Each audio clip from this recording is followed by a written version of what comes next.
నమస్తే SDV news కి స్వాగతం నేను సుధా బులెటిన్ల ముందుగా హెడ్లైన్స్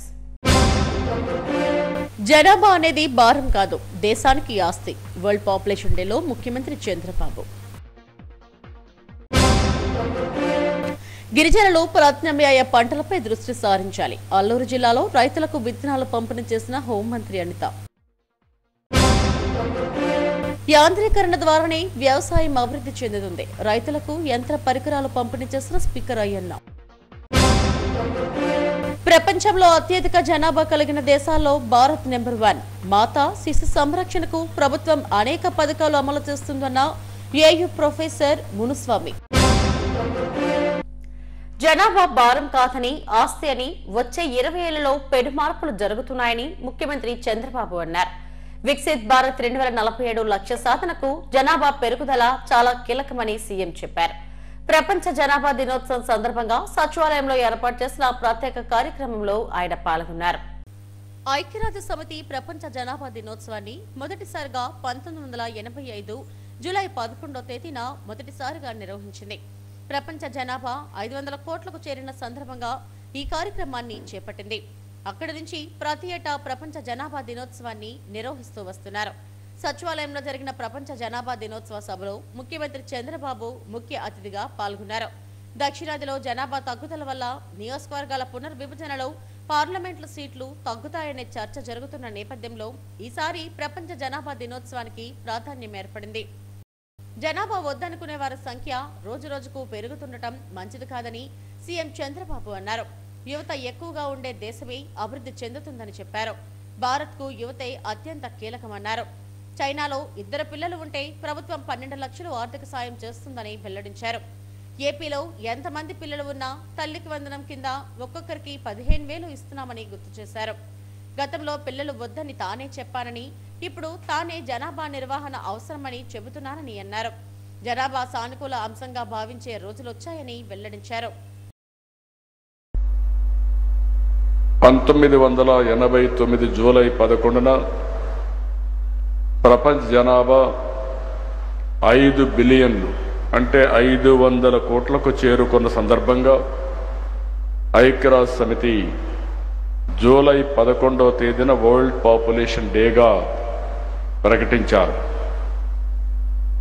ఆ రోజు ముఖ్యమైన ఉద్దేశం జనాభా సమస్యని సవాళ్లను చర్చించడానికి పరిష్కారాలు చూపడానికి మన భవిష్యత్తు అందించడానికి ఐక్యరాజ్య సమితి ప్రపంచ జనాభా దినోత్సవాన్ని నిర్వహించారు నేను సమైక్య ఆంధ్రప్రదేశ్లో జనాభా నియంత్రణ కోసం ఆ రోజు ఫ్యామిలీ ప్లానింగ్కి ఎక్కువ ప్రోత్సాహాలు ఇచ్చాం ఒక మాటలో చెప్పాలంటే ఆ రోజు నేను 2 పిల్లల కంటే ఎక్కువ ఉంటే స్థానిక సంస్థల్లో పోటీ చేయడానికి అర్హత లేదని నేనే చట్టాన్ని తీసుకొచ్చాను ఈరోజు మళ్ళీ వచ్చి జనాభా నియంత్రణ కాదు జనాభా నిర్వహణ చేయాలి దీనిపైన మీ సూచనలు ఇమ్మని ఈ సమావేశాలు అడిగామంటే అది మార్పు ఎవరైనా సరే ఒక్కొక్కసారి కొన్ని పాలసీలు తీసుకొచ్చినప్పుడు ఆ పాలసీలు కానీ తగిన ఫలితాలు రానప్పుడు పరిస్థితులు మారినప్పుడు మళ్ళీ ఎప్పటికప్పుడు మనందరం కరెక్టివ్ మెజర్స్ తీసుకోకపోతే చాలా సమస్యలు వస్తాయి ఒకప్పుడు జనాభా అంటే మీరు ఒకసారి చూస్తే చాలా పెద్ద ఎత్తున వేరే దేశాలు జనాభా ఎక్కువ ఉండే దేశాలని చాలా చులకనగా చూసేవాళ్ళు ఈరోజు మీరు చూస్తే ఎక్కడ జనాభా ఎక్కువ ఉంటే ఆ దేశాలపైన ప్రపంచం మొత్తం ఆధారపడే పరిస్థితి వచ్చారంటే అది జనాభా విశిష్టత అని చెప్పి కూడా నేను మీకు తెలియజేస్తున్నా జనాభా అనేది భారం కాదు జనమే అతిపెద్ద ఆస్తిగా భావించే కాలం వచ్చింది ఇప్పుడు భారతదేశం అగ్రరాజ్యాలతో పోటీ పడుతుంటే మన దేశంలో బలమైన మానవ వనరులే కారణం ఒకప్పుడు మన యొక్క మనుషుల్ని మనం ఒక్కసారి ఆలోచించుకుంటే ఎక్కువ జనాభా ఉన్నారు ఈ దేశం అభివృద్ధి అవుతుందని ఆలోచించే పరిస్థితి నుంచి ఆ జనాభాని మనకు ఒక పెద్ద అడ్వాంటేజ్గా మారే పరిస్థితికి వచ్చింది. అనంతరం జనాభా పెరుగుదలపై ముఖాముఖి నిర్వహించారు. పలువురు అడిగిన ప్రశ్నలకు చంద్రబాబు సమాధానాలిచ్చారు. ఈ కార్యక్రమంలో వైద్య ఆరోగ్య కుటుంబ సంక్షేమ శాఖ ప్రత్యేక కార్యదర్శి ఎంటీ కృష్ణబాబు, వివిధ శాఖల ఉన్నతాధికారులు పాల్గొన్నారు.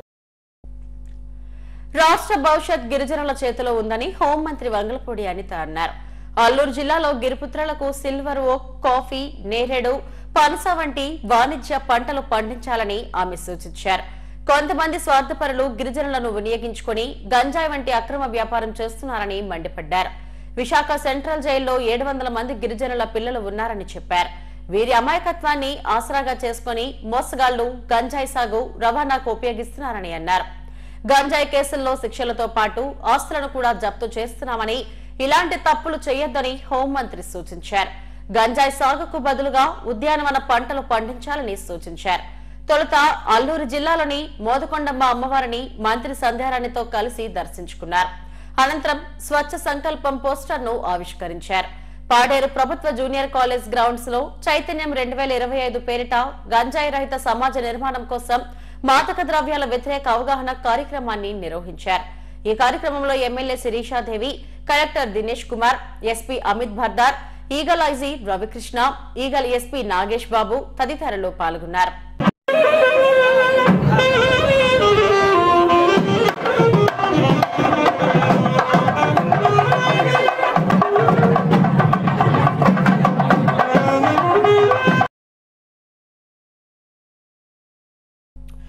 రైతులకు ప్రభుత్వం రాయితీపై అందిస్తున్న యంత్ర పరికరాలను సద్వినియోగం చేసుకోవాలని శాసనసభ స్పీకర్ చింతకాయల అయ్యన్న పాత్రుడు కోరారు. అనకాపల్లి జిల్లా నర్సీపట్నంలో వ్యవసాయ యాంత్రీకరణ ప్రదర్శనను ఆయన సతీమణి కౌన్సిలర్ పద్మావతితో కలిసి ప్రారంభించారు.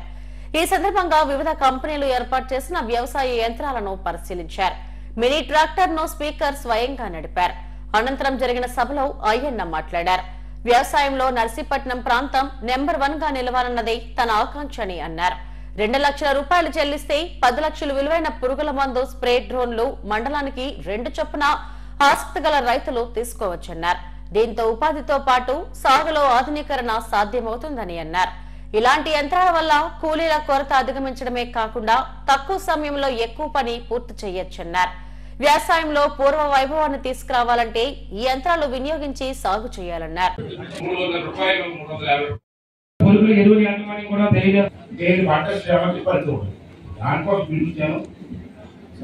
మాట్లాడారు అదే వ్యవసాయం అవసరం నాకు తెలుసు, అందుకే మాట్లాడుతున్నాను. 10 లక్షలు డ్రోన్ అది 2 లక్షలు కడితే 8 లక్షలు 2 లక్షలు కట్టాలి వ్యవసాయం కోసం డ్రోన్. ఇది ఏమంటే నా సలహా ఏంటంటే మండలానికి 2 డ్రోన్లు తీసుకోండి. మండలానికి ఒక బడ్జెట్ 15 బడ్జెట్ ఒక డ్రోను, 15 బడ్జెట్ ఒక డ్రోను, కుర్రలు తయారవుతారు, కుర్రలు తయారవ్వాలి. డ్రోన్ తీసుకోండి. 8 లక్షలు ఫ్రీగా ఇస్తారు, 2 లక్షలు ఫ్రీ కట్టాలి. ఆ 2 డ్రోన్లు 15 గ్రామాలకు ఒక డ్రోను, 15 గ్రామాలకు ఒక డ్రోన్ పెట్టుకొని అద్దె తీసుకోలే మీరు. ఆ కుర్రోళ్ళు అద్దె తీసుకోలే. ఆ కుర్రోళ్ళు ఎప్పుడు వస్తాయి? మీ మండలంలో డ్రోన్ మీకు అందుబాటులో వస్తే తక్కువ రేటుకి మందు కొట్టవచ్చు. పొలాలు మందు కొట్టాలి కదా, డ్రోన్ మందు కొడాలి. మనుషులు మందు కొట్టాలి. అంత టెక్నాలజీ చిన్న చిన్న ట్రాక్టర్లు వచ్చి చిన్న విత్తనం కూడా వెళ్ళిపోతే విత్తనం కూడా వేస్తున్నది. డ్రమ్ సీట్ దాన్ని 6 అంగాలు విత్తనం కూడా ఇక్కడ పడితే 6 అంగాలు అదే ట్రాక్టర్ వేసుకెళ్ళిపో. ఇప్పుడు మన దగ్గర బాబాయ్ చేస్తారు, ఎక్కువ జీవులు తోటలు ఉన్నాయి. ప్రపంచ జనాభాలో భారత్ మొదటి స్థానానికి ఎగబాకింది. ఇప్పటి వరకు చైనా అధిక జనాభా కలిగిన దేశంగా ఉండేది. ఆ స్థానాన్ని ఇండియా సొంతం చేసుకుంది. జనాభాకు సంబంధించిన అంశాలపై అవగాహన కల్పించేందుకు ప్రపంచ జనాభా దినోత్సవాన్ని ఏటా జూలై 11న నిర్వహిస్తుంది. ఆంధ్ర విశ్వవిద్యాలయం పాపులేషన్ రీసెర్చ్ సెంటర్ ఆధ్వర్యంలో వరల్డ్ పాపులేషన్ డే ను నిర్వహించారు. ప్రతి ఏటా ప్రపంచవ్యాప్తంగా జనాభాకు సంబంధించిన అంశాలపై అవగాహన కల్పించేందుకు ఈ జనాభా దినోత్సవాన్ని నిర్వహిస్తారు. ప్రపంచ జనాభా దినోత్సవం ద్వారా జనాభాకు సంబంధించిన సవాళ్లను పరిష్కరించడం, స్థిరమైన అభివృద్ధిని ప్రోత్సహించడం వంటి అంశాలకు ప్రాముఖ్యత కల్పిస్తారు. కాలక్రమేణా ప్రపంచ జనాభా దినోత్సవం దృష్టి జనాభా వృద్ధి నుండి మాతృ ఆరోగ్యం, పిల్లల సంక్షేమం, కుటుంబ నియంత్రణ వంటి విస్తృత సమస్యల వైపు మళ్లింది. ఈ ఏడాది ఒక న్యాయమైన, ఆశాజనకమైన ప్రపంచంలో యువతకు వారు కోరుకున్న కుటుంబాలను సృష్టించే అధికారాన్ని కల్పించడం అనే థీమ్తో ఈ ప్రపంచ జనాభా దినోత్సవాన్ని జరుపుతున్నారు. ఏయూ పాపులేషన్ రీసెర్చ్ సెంటర్ ఆధ్వర్యంలో వరల్డ్ పాపులేషన్ డే సందర్భంగా పలు అంశాలపై చర్చించారు. ఇండియన్ స్టాటిస్టికల్ ఇన్స్టిట్యూట్ విశ్రాంత ఆచార్యులు ఆచార్య టీజే రావు ముఖ్య అతిథిగా హాజరయ్యారు.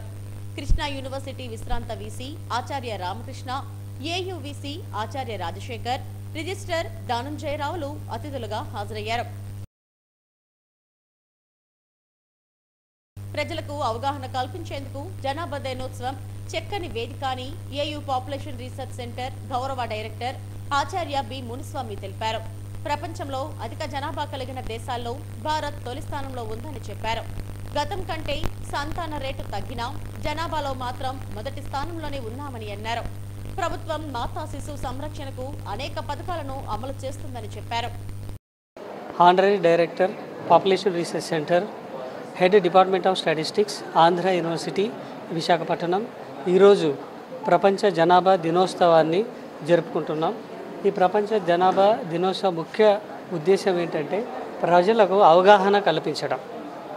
జనాభా పెరుగుదల వల్ల నష్టాలు ఏంటి, రైట్, జనాభా తగ్గడం వల్ల కూడా నష్టాలు ఏంటి, మన సస్టైనబుల్గా అంటే స్టెబిలిటీగా పాపులేషన్ ఉండడానికి మనం తీసుకోవాల్సిన జాగ్రత్తలు ఏంటి. సో మనము ప్రపంచ జనాభాలో చూసుకున్నట్టయితే మన భారతదేశ జనాభా మొదటి ప్లేస్లో ఉంది. సో ఇంతకుముందు చైనా ఉండేది మొదటి ప్లేస్లో, ఇప్పుడు భారతదేశం మొదటి ప్లేస్కి వచ్చింది. అంటే పాపులేషన్ పెరుగుతుంది కానీ మరి గణనీయంగా ఏమో పెరగట్లేదు, కానీ పెరుగుతూనే ఉంది. సో మన పాపులేషన్లో ఫెర్టిలిటీ రేటు తక్కువగానే ఉంది. ఒకప్పుడు ప్రతి కుటుంబంలో 3, 4, 5, 6 మంది వరకు, 8 మంది వరకు ఉండేది. కానీ ఇప్పుడు ప్రతి ఫ్యామిలీలో 1 లేక 2 మాత్రమే ఉంటున్నారు. సో ఫెర్టిలిటీ రేటుకి భారతదేశం మొత్తం చూసుకున్నట్టయితే 2కు పడిపోయింది కదా. సో ఫెర్టిలిటీ రేటు తగ్గితే మనకి డిపెండెన్సీ రేటు పెరిగిపోతుంది. దాన్ని ఈక్వల్గా చేయాలంటే ప్రభుత్వం అనేక చర్యలు తీసుకుంటుంది. ఆ చర్యల్లో భాగంగా మా population research centre family welfare స్కీమ్స్ని రన్ చేస్తుంది. ఆ ఫ్యామిలీ వెల్ఫేర్లో భాగంగా ప్రజలకు గవర్నమెంట్ కొన్ని ప్రోగ్రామ్స్ కల్పిస్తుంది. ఫర్ ఎగ్జాంపుల్ JSSK జనని శిశు సంరక్షణ కార్యక్రమం ద్వారా గర్భిణీ స్త్రీలకు వాళ్ళకి కావలసిన వసతులన్నీ గవర్నమెంటే ఉచితంగా అందిస్తుంది. ప్రపంచవ్యాప్తంగా అత్యధిక జనాభా ఉన్న మొదటి 10 దేశాల్లో భారత్ 1.46 బిలియన్లతో మొదటి స్థానంలో ఉంది. చైనా 1.42 బిలియన్లతో రెండో స్థానం, యునైటెడ్ స్టేట్స్ 347 మిలియన్లతో తృతీయ స్థానంలో నిలిచింది. ఈ కార్యక్రమంలో AU college of science and technology principal ఆచార్య MVR రాజు, పలువురు ప్రొఫెసర్లు, విద్యార్థులు పాల్గొన్నారు. సింహాచలం గిరి ప్రదక్షిణలో భక్తజన సంద్రంలో కుటుంబాల నుండి తప్పిపోయిన సుమారు 200 మంది భక్తులను గుర్తించి వారి కుటుంబ సభ్యుల చెంతకు చేర్చామని డీసీపీ మేరీ ప్రశాంతి చెప్పారు. ఉత్తరాంధ్ర జిల్లాలతో పాటు రాష్ట్రంలోని ఇతర జిల్లాలు, పొరుగు రాష్ట్రాల నుండి భక్తులు పెద్ద ఎత్తున పాల్గొన్నారని తెలిపారు.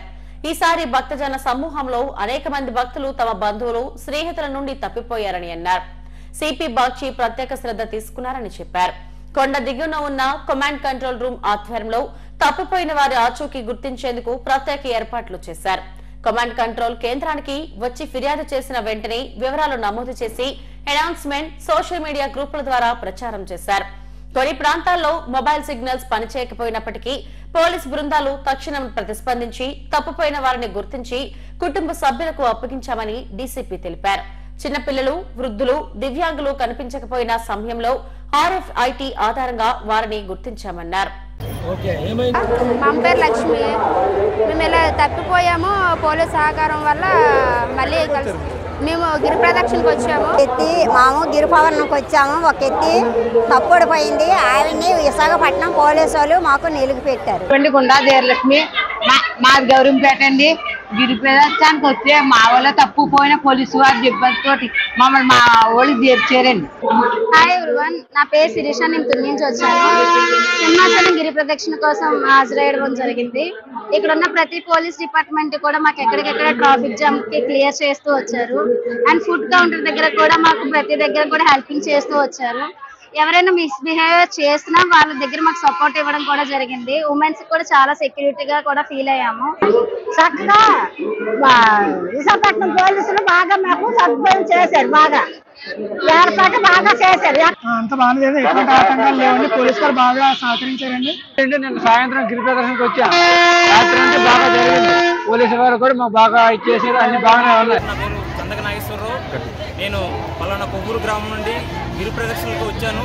మా పాప తప్పితే పోలీస్ కంట్రోల్ రూమ్ వారికి కంప్లైంట్ చేయడం జరిగింది. వారు వెంటనే స్పందించి మా పాప యొక్క ఆచూకీ తెలుసుకొని నాకు అప్పచేయడం జరిగింది. కాబట్టి ప్రత్యేకించి సిటీ పోలీసు విభాగానికి ప్రత్యేక ధన్యవాదాలు నేను తెలుపుతున్నాను. కాబట్టి మీడియా మిత్రులందరికీ నమస్కారం. మీకు అందరికీ తెలిసిందే, నిన్నటి నుంచి ఇవాళ మధ్యాహ్నం వరకు మన శ్రీ వరాహ లక్ష్మీ నరసింహస్వామి వారి దేవస్థానంలో జరిగిన గిరి ప్రదక్షిణ కార్యక్రమం గురించి. ఇది 32 కిలోమీటర్ల సర్కంఫరెన్స్. దీనికి కొన్ని లక్షల మంది హాజరవడం జరిగింది.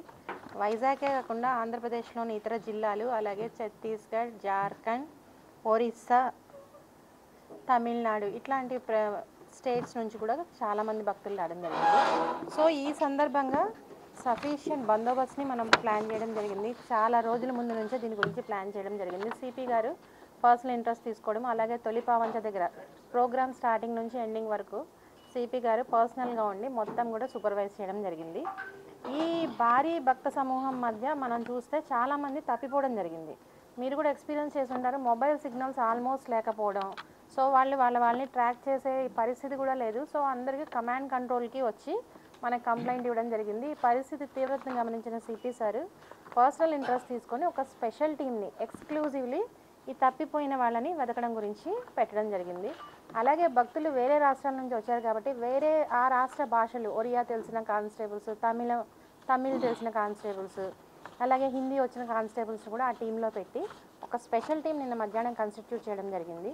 మన స్పెషల్ బ్రాంచ్ మన ఇన్స్పెక్టర్ లూదర్ గారు, అలాగే మన 1 టౌన్ ఇన్స్పెక్టర్ బాబు గారు, అలాగే స్పెషల్ బ్రాంచ్ సిబ్బంది, అలాగే మన గోపాలపట్నం ఇన్స్పెక్టర్ గారు ప్రభాకర్ గారు, వీళ్ళందరితో మనం ఒక స్పెషల్ టీం పెట్టి కొంతమంది సిబ్బందిని పెట్టి ఎక్స్క్లూజివ్లీ తప్పిపోయిన వాళ్ళని, ఎందుకంటే మనందరం అర్థం చేసుకోగలం అట్లాంటి దాని చోట్ల తప్పిపోతే అన్ని లక్షల మందిలో ఎంత భయాందోళనకు గురవుతారు, ఎంత మానసిక ఆందోళనకు గురవుతారు అన్నది. ఈ టీం చాలా సమర్థవంతంగా పనిచేసింది. విశాఖ జిల్లాలో 73,400 బంగారు కుటుంబాలను ఎంపిక చేశామని జిల్లా ఇన్ఛార్జ్ మంత్రి డోలా వీరాంజనేయ స్వామి తెలిపారు. P4 కార్యక్రమంలో భాగంగా సీఎం చంద్రబాబు ఆలోచనలకు తగ్గట్టుగా సమాజంలో ఉన్నత స్థితిలో ఉన్న వారు పేద వర్గాలను దత్తత తీసుకోవాలని కోరారు. కలెక్టరేట్ లో సమీక్ష అనంతరం ఆయన మీడియాతో మాట్లాడారు. దీనికోసం నియోజకవర్గ ప్లాన్ బోర్డును ఏర్పాటు చేశామని చెప్పారు. మార్గదర్శకులైన పారిశ్రామికవేత్తలను, సంపన్నులను జిల్లా యంత్రాంగం గుర్తిస్తుందని అన్నారు. కూటమి ప్రభుత్వం విశాఖ మీద ప్రత్యేక దృష్టి పెట్టిందని, ఈ ఏడాదిలో 1,00,000 కోట్లు పెట్టుబడులు పెడుతున్నట్టు చెప్పారు. మెట్రో రైల్ ప్రాజెక్ట్ DPR సిద్ధం చేశామని, విశాఖలో జరిగిన యోగాంధ్ర గిరి ప్రదక్షిణ కార్యక్రమాలను విజయవంతం చేసినట్టు తెలిపారు. విశాఖ ప్రజలే స్వచ్ఛందంగా భక్తులకు ఆహారం పంపిణీ, సేవా కార్యక్రమాలు చేపట్టారన్నారు.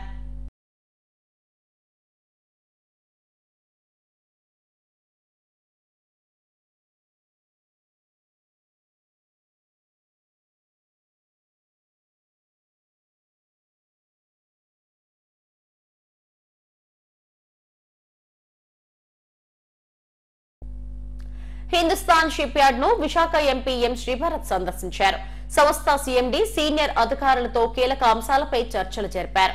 ఈ సందర్భంగా HSL జూనియర్ డిగ్రీ కళాశాల పునరుద్ధరణ, సంస్థ దీర్ఘకాలిక స్థిరత్వం, రక్షణ రంగంలో HSL ప్రాముఖ్యత, కొత్త వర్క్ ఆర్డర్ల అవసరం తదితర అంశాలపై దృష్టి సారించారు. ఉద్యోగులు, రిటైర్డ్ ఉద్యోగులతో సంభాషించి వారి సమస్యలను అడిగి తెలుసుకున్నారు. అనంతరం మీడియాతో మాట్లాడారు. దేశానికి విశాఖకు కీలక ఆస్తి హిందుస్థాన్ షిప్ యార్డ్ అని, ఈ సంస్థను బలోపేతం చేసేందుకు అందరితో కలిసి పనిచేస్తారని తెలిపారు.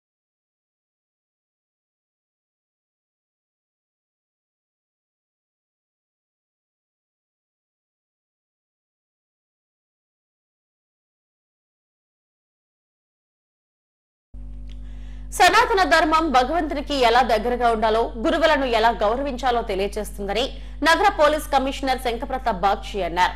గురు పౌర్ణమి సందర్భంగా మురళీనగర్లోని రామాలయంలో ఉన్న షిరిడి సాయి ధ్యాన మందిరంలో బాబాకు సిపి బాగ్చి దంపతులు ప్రత్యేక పూజలు నిర్వహించారు. గురువు పట్ల ఎలా వ్యవహరించాలనే అంశంపై సిపి సతీమణి చక్కగా మాట్లాడారు. తొలుత ఆలయ కమిటీ అధ్యక్షుడు సనపల వరప్రసాద్ సిపి దంపతులకు స్వాగతం పలికారు. దర్శనం అనంతరం వేద పండితులు సిపి దంపతులను ఆశీర్వదించి తీర్థ ప్రసాదాలు అందజేశారు. ఈ కార్యక్రమంలో వైభవ వెంకటేశ్వర స్వామి ఆలయ ప్రధాన అర్చకులు శేషుస్వామి, ఆలయ అర్చకులు రామశాస్త్రి, గోపి తదితరులు పాల్గొన్నారు.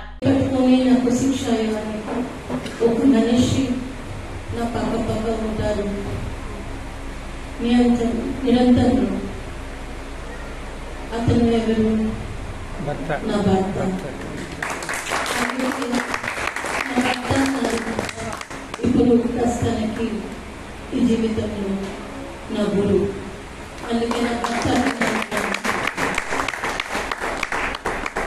సో ఇది గురు పుణ్యమాలు ఇలాంటి కల్చరల్ ప్రోగ్రామ్ ఎంత గురుదేవుకి అన్ని గురువుకి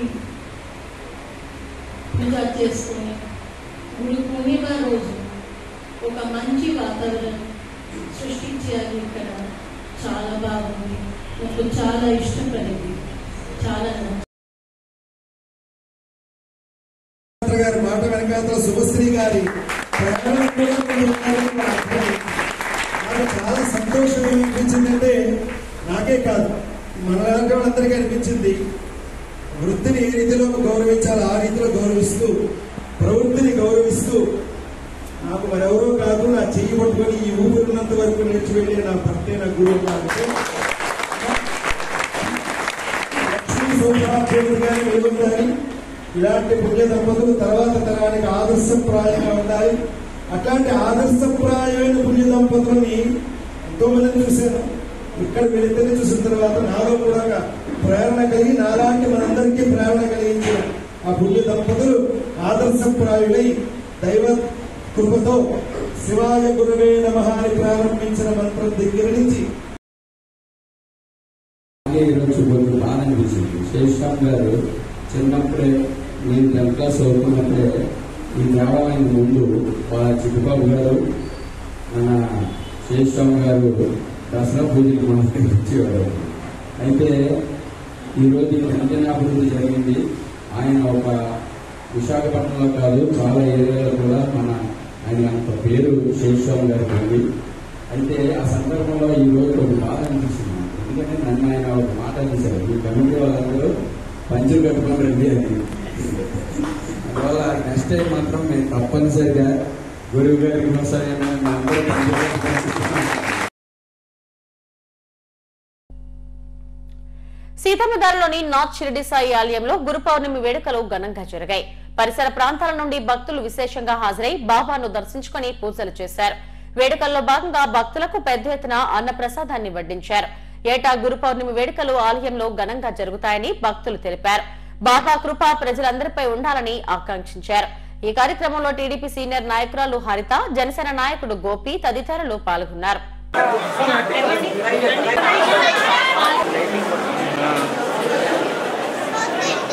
షిరిడి సాయిబాబా గుడి అండి. ఇది క్వాలిటీ కానివ్వండి అన్నీ కూడా చాలా సమృద్ధిగా ఉంటున్నాయి. ప్రతి సంవత్సరం కూడా చూస్తూ ఉంటే భక్తులు విరాళాలు కూడా బాగా వస్తున్నాయి. అది ప్రసాదాల రూపంలో. ప్రతి ప్రసాదంలోనూ కూడా మనం తినే కొలది తినాలనిపిస్తుంది. చిన్నపిల్లల దగ్గర నుంచి ముసలి వాళ్ళ వరకు కూడా షిరిడి సాయిబాబా గుడిలో ప్రసాదం అంటే మాత్రం కళ్ళకద్దుకుని తినడం అనేది జరుగుతుందండి. ఇక్కడ ఏంటంటే ఈ చుట్టుపక్కల నుంచి వచ్చే జనం అందరూ కూడా చాలా ఎక్కువ మంది అయిపోతున్నారు. ఈ క్రౌడ్ని కంట్రోల్ చేయడం చాలా కష్టంగా ఉంటుందండి. సో ఎవరిని కూడా బాధించకూడదు, ఎవరిని వద్దనకూడదు. అందరూ దైవ దర్శనానికి వస్తున్నారు కాబట్టి అందరూ అర్థం చేసుకుని ఒకళ్ళ తర్వాత ఒకళ్ళు ప్రతి ఒక్కరికి ప్రసాదం అందుతుంది, ప్రతి ఒక్కరికి దర్శనం అవుతుంది. గుడి 10 అయినా 11 అయినా కూడా ఓపెన్ చేసి ఉంచుతారు. ఎవరు కూడా కొట్టుకోకుండాను ఒకళ్ళ తర్వాత ఒకళ్ళు వచ్చి దర్శనం చేసుకోవాలని ప్రజలందరినీ కూడా కోరుకుంటున్నాను. ఈరోజు గురు పౌర్ణమి సందర్భంగా నార్త్ షిరిడి సాయిబాబా దేవాలయంలోని అంగరంగ వైభవంగా గురు పౌర్ణమి ఉత్సవాలు జరుగుతున్నాయి. తెల్లవారి 3 గంటల నుండి దర్శనాలు జరుగుతున్నాయి. లక్షల్లో జనాలు వచ్చి స్వామివారిని దర్శించుకొని చాలా భక్తి శ్రద్ధలతో పూజలు చేసి తీర్థప్రసాదాలు తీసుకుంటున్నారు. అలాగే ఇప్పుడు అన్న సమారాధన కూడా అత్యధికంగా జనాలు వచ్చి పాల్గొన్నారు. ఇది అంటే చాలా పవిత్రమైన రోజు. ఈ భక్తులందరూ ఈ పవిత్రమైన రోజు నాడు స్వామిని దర్శించుకొని వారి ఇచ్చిన ప్రసాదాలను స్వీకరించి ఎంతో భక్తి శ్రద్ధలతో పాల్గొని ఈ ఘన విజయాన్ని చేశారు. సమాజం హితం కోసం యూనిటీ ఫౌండేషన్ పనిచేస్తుందని ఫౌండేషన్ ప్రతినిధులు లక్ష్మీప్రసాద్, నాగేష్లు తెలిపారు. గిరి ప్రదక్షిణలో 50,000 మంది భక్తులకు సేవలందించడం మహాభాగ్యమన్నారు. పౌర గ్రంథాలయంలో మీడియాతో మాట్లాడారు. Unity foundation, road and reality ఆధ్వర్యంలో స్త్రీ శక్తి, రోడ్ సేఫ్టీ, సైబర్ సెక్యూరిటీ కోసం దేశంలో యూనిటీ యాత్రలను, సేవలను వంశీ ఆధ్వర్యంలో కొనసాగిస్తున్నామని చెప్పారు. ఫేజ్ 1 లో హైదరాబాద్ నుండి లడక్ వరకు యాత్ర సాగిందని, ప్రస్తుతం హైదరాబాద్ నుండి కర్ణాటక వరకు కొనసాగుతుందని తెలిపారు. So for that reason we have come to Visakhapatnam for Simhachalam Giri Pradakshina, and Unity Foundation Unity Drive is actually sponsored by so many people. Basically it is powered by people and driven by a purpose, the purpose of serving people, a lot of things. So it is basically something, a contribution to the society, not done by one person. So this is the most important thing. Okay, only when we all join hands we can help somebody who doesn't have the privilege to be normal, right? So this is the whole thing. So we have our KP Behra sir here, and we have okay, and we thank everybody for supporting Unity Drive and Unity Foundation themselves to becoming or empowering themselves. Okay, once somebody is empowered, then they will start earning revenue and the whole country will move ahead towards the major bigger success. So this is what I would want to say. So I also want to thank all the sponsors, initiators of Unity Drive and Unity Foundation. So Exile Aesthetics, 1C Media, 1C Labs, and Rodian Reality, and Primeval Technology, and Luxurates, Chhattisgarh Vidyapita, and so many people around, hundreds of people are there who are trying to support Unity Foundation. So let's come together, make a better society, and make it really good for the whole nation is our invitation. So thank you so very much. గురువులను గౌరవించినప్పుడే సమాజానికి మంచి జరుగుతుందని VHP Gajuwaka సభ్యులు జిలకర్ర రమణ అన్నారు. గురు పూజోత్సవం సందర్భంగా పెదగంటెడ housing board కాలనీలోని వెంకటేశ్వర స్వామి ఆలయంలో అద్దంకి రాఘవాచార్యులను సన్మానించారు. మహాభారతంలో కూడా ఓ సందర్భంలో గురువులను సన్మానించారని గుర్తు చేశారు. బీజేపీ పార్టీల పెద్ద నాయకులు మనం నరేంద్ర మోడీ గారికి ఈ గురువుల నుంచి ఆశీస్సులు వెళ్ళాలని, అలాగే మనకున్న ఈ మధ్యగా కొత్తగా ఏర్పడిన మన రాష్ట్ర మాధవ్ గారికి కూడా ఆశీస్సులు రావాలని, శ్రీ వెంకటేశ్వర స్వామి ఆశీస్సులు మన గురువు గారి నుంచి ఆశీస్సులు కావాలని, అలాగే మనకున్న అసమరాజు గారికి, మాకు ఆ దేవుళ్ళు దేశానికి పనికొచ్చి మనకు గ్రామానికి పనికొచ్చి బాగా గురువులు పూజించాలి. సనాతన ధర్మం వల్ల మనకి ఈరోజు ఇచ్చారు. ఈ రోజు ఆ కార్యక్రమంలో 76 వాళ్ళు హౌసింగ్ బోర్డులో మన గురుగారు అయిన అద్దంకి రాఘవాచార్య గారు, ఇప్పుడు ఆయన కాదు, ఆయన బీఎస్పీలో పనిచేస్తున్నప్పుడు కూడా బీఎస్పీ డబ్బులు ఇచ్చి కూడా ఆయనకి ఈ యొక్క పారాయణం చేయమని ఇచ్చిన భగవద్గీతని పారాయణ చేయమని ఇచ్చారు. ఆయన ఒక గొప్పతనానికి ఈరోజు మనకి ఆ యొక్క సత్కారం చేయడానికి మనకు వచ్చిన భాగ్యం మా తల్లిదండ్రులు ఇచ్చేవారు, పార్టీ వాళ్ళు ఇచ్చిన వారికి అందరికీ చెప్పి వేదవ్యాస జననం జరిగినటువంటిది. వేదవ్యాసులు వారు వారినే కృష్ణద్వైపాయనుడు అని చెప్పేసి కూడా అంటారు, అపాంతర తమ్ముడు అని చెప్పేసి కూడా అంటారు, పరాశరాత్మజుడు అని చెప్పేసి అంటారు, సత్యవతి తనయుడు అని చెప్పేసి అంటారు. ఆయన ద్వాపర యుగంలో అంతవరకు ఒకటిగా ఉండేటువంటి వేదాన్ని 4 విభాగాలు చేశాడు ఆయన. ఆ 4ంటిని కూడా ఋగ్వేద, యజుర్వేద, సామవేద, అథర్వ వేదములు అని చెప్పేసి అంటారు. పెండింగ్ లో ఉన్న ఫీజు రియంబర్స్మెంట్ 6,400 కోట్లు విడుదల చేయాలని ఏఐఎస్ఎఫ్ ఆధ్వర్యంలో కలెక్టరేట్ వద్ద మహాధర్నా చేపట్టారు. రాష్ట్ర సమితి పిలుపులో భాగంగా విద్యార్థులతో కలిసి ఆందోళనకు దిగారు. తమకు న్యాయం చేయాలంటూ నినాదాలు చేశారు. మంత్రి లోకేష్ యువగళం పాదయాత్రలో ఇచ్చిన హామీ ఏమైందని ఏఎస్ఎఫ్ జిల్లా సహాయ కార్యదర్శి హేమంత్ ప్రశ్నించారు. 100 రోజుల్లో ఫీజు రియంబర్స్మెంట్ బకాయిలు విడుదల చేస్తామన్న మంత్రి ఇచ్చిన మాట నిలబెట్టుకోవాలని డిమాండ్ చేశారు. నా పేరు హేమంత్, ఏఎస్ఎఫ్ విశాఖ జిల్లా సహాయ కార్యదర్శి. ఈనాడు చూసుకునే ఫలమైతే అధికారంలో రాకముందు నారా లోకేష్ గారు నేను అధికారంలోకి వచ్చిన 100 రోజులకి పెండింగ్ ఉన్న ఫీజు రియంబర్స్మెంట్ బకాయిలు చెల్లిస్తానని చెప్పారు. నేను అధికారంలోకి వచ్చిన 100 రోజులకి జీవో నెంబర్ 77 రద్దు చేస్తానని చెప్పారు. ఇంకా అధికారంలోకి వచ్చి 100 రోజులు కాలేదని చెప్పి మేము అడుగుతా ఉన్నాం. అయ్యా నారా లోకేష్ గారు, మీకు పక్క రాష్ట్రంలో హెచ్సియు విద్యార్థులు ఆందోళన చేస్తే కనబడుతుంది కదా తప్ప ఈ రాష్ట్రంలో విద్యా సంస్థలో విద్యార్థుల సమస్యలు అసలు మీకు కనబడట్లేదా అని చెప్పి మేము అడుగుతా ఉన్నాం.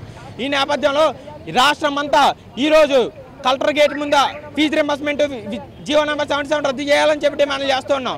మీరు ఇదే పక్షాన వీటి మీద స్పందించిన ఫలమైతే రాబోయే రోజుల్లో మరిన్ని ఆందోళన చేస్తామని ఈ సందర్భంగా తెలియజేస్తున్నాం. మా డిమాండ్ల్లో ఒకటి జీవో నెంబర్ 77, మీరు హామీ ఇచ్చిన జీవో నెంబర్ 77 పెండింగ్లో 4,400 కోట్లు ఫీజు రియంబర్స్మెంట్ వెంటనే విడుదల చేయాలి. అనకాపల్లి జిల్లా మునకపక్క మండలంలోని వ్యవసాయ భూమిలో ఎలుకపాము కలకలం సృష్టించింది. ఓ ఫిషింగ్ నెట్ లో ఎలుకపాము వండిపోవడంతో స్థానికులు స్నేక్ క్యాచర్ కిరణ్ కు సమాచారం అందించారు. అక్కడికి చేరుకున్న కిరణ్ చాకచక్యంగా ఎలుకపామును బయటకు తీశారు. దీంతో రైతులు ఊపిరి పీల్చుకున్నారు.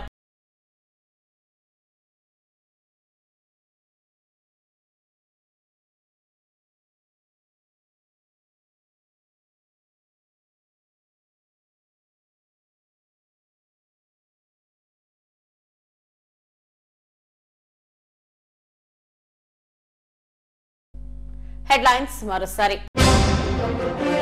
జనాభా అనేది భారం కాదు, దేశానికి ఆస్తి. వరల్డ్ పాపులేషన్ డేలో ముఖ్యమంత్రి చంద్రబాబు.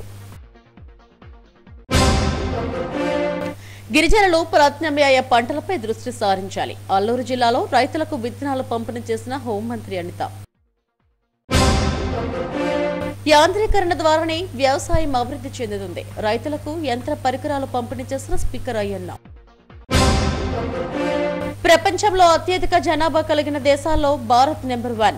మాతా శిశు సంరక్షణకు ప్రభుత్వం అనేక పథకాలు అమలు చేస్తుందన్న ఏయు ప్రొఫెసర్ మునుస్వామి. ఇవి ఇప్పటి వరకు నా బులెటిన్ అప్డేట్స్. నమస్తే.